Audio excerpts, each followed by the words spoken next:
Good evening. Today we are going to see the first part, the part of the assignment 4.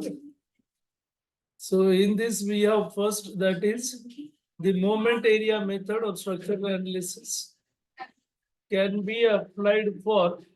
Now it is applied for all, that is single span beams. We can solve problems, continuous beams, then frames. So we can have all the above. Means here we can solve the problems of A and E, so we have this as T.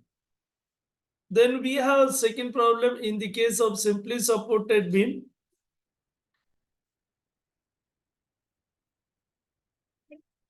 Theta AB at A, if concentrated load is there. So you can see this, we have conjugate beam method. Actually in this we are using conjugate beam method.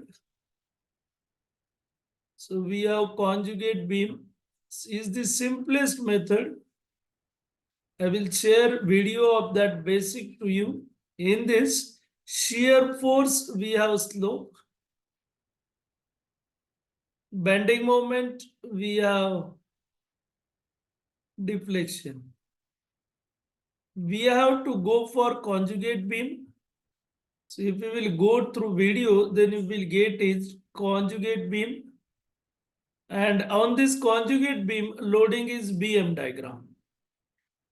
So loading is BM diagram. Now how we will have conjugate beam? If we have cantilever, then fixed support becomes free and free becomes simple. So this is my conjugate beam. If I have simply supported beam, then simply supported, this remain as it is, no change will be there. So we have in the same fashion. So you can go through that video so that you will get of different beams into conjugate beam. And on this beam, we have loading as M by EI diagram. Loading we have M by EI diagram.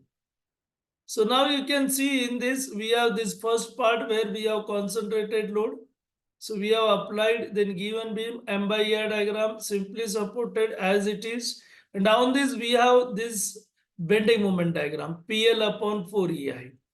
And now we have this VA equal to VB, shear force we have VA equal to VB, which will be half, that is of total area of this load diagram. So of this triangle. So half, why half? Total load upon 2. So 1 by 2 is for this total load. We have area of this 1 half PL upon 4 EI into L, which will be PL square upon 16 EI. And this is value of theta AB at A due to concentrated load. So now we will go for UDL. Then UDL you can see.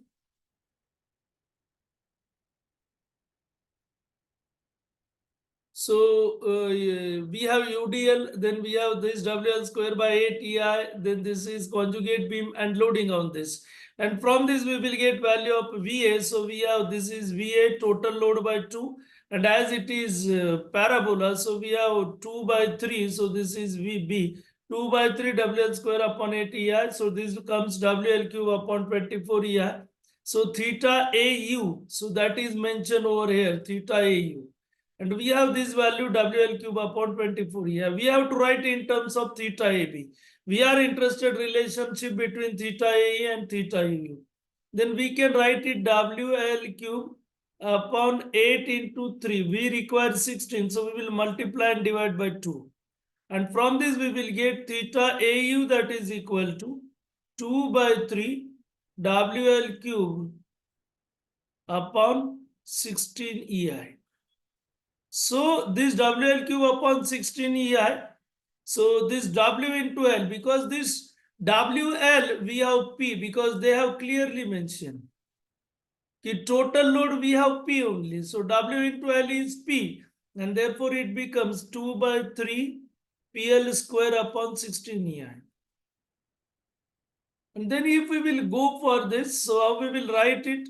So if I will write theta AU, then we will get theta AU equal to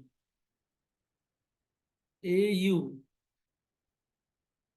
and that is equal to 2 by 3 into theta AP, because PL square upon 16 is theta AP, and from this we will get theta AP equal to 3 by 2 theta AU, and 3 by 2 we have 1.5 theta AU.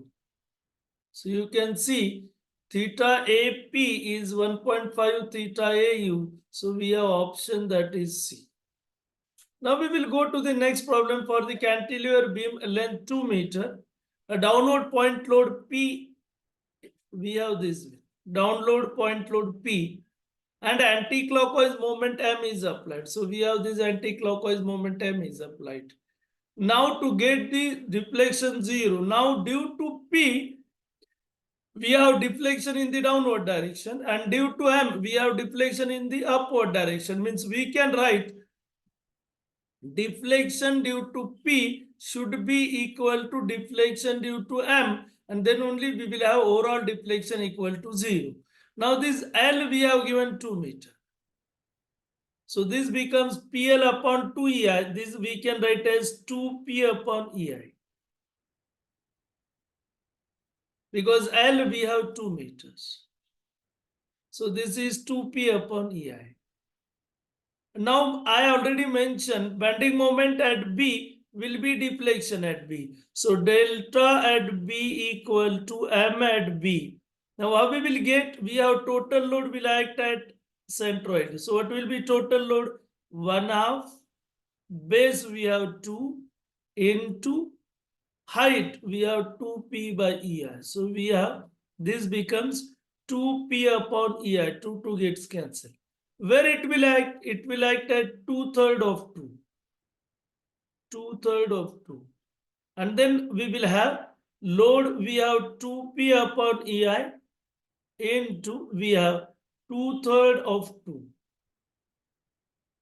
So from this we will get it is equal to 8P upon 3 EI. Now for this, we have this as 2 meter. So we will have total load. So here we have fixed end and we have to find MB again. So total load will act at center. What will be its value? So this L is 2. So we have 2M upon EI. And where it will act at 1 meter from this. So here we have again delta B, which will be MB, and that is equal to 2M upon EI is total load, and centroid is 1 meter. So it becomes 2M upon EI. Now I will write delta BM due to M and delta BP due to P, and these two should be equal, and therefore we have 8P upon 3 EI, that is equal to 2M upon EI. This EI gets cancelled. 2 4s are 8, and we will get, therefore we have 3M equal to 4P. And then we have this option, that option is A. Then we will go to the next fourth problem. For the beam mentioned in question 3, to get the zero slope at the free end of the beam, which one will be the correct relationship? Now we can are in this fashion, we have same. Now what is slope? So slope is shear force. So now what will be shear force at B? So we know VB. And then what will be value of VB? So VB, that is equal to total load. Now this we have 2P upon EI. So total load we have 1/2 into base into height. And then from this we will get 2P upon EI. Sorry. 2P upon EI. Now this slope we are in this way. So if I will draw this, so we are in this fashion, and we have this slope is clockwise. Due to this, we have slope in this fashion, and this slope we have in anti-clockwise direction. And so if these two are same, then we can have zero slope because both are in opposite direction. So here we have VB. Now what will be value of VB? This is 2, total area. Then we have VB equal to, now directly, M upon EI into 2. So we have 2M upon EI. This is now theta B due to M is 2M upon EI. And theta B due to P, which is 2P upon EI. And these two are same. And therefore we have, therefore, 2P upon EI is equal to 2M upon EI. And this EI gets cancelled, 2 gets cancelled. And we have, therefore, M is equal to P. So likewise, we have to solve the problems which are related with your NPTEL. Now we will stop here only. Thank you.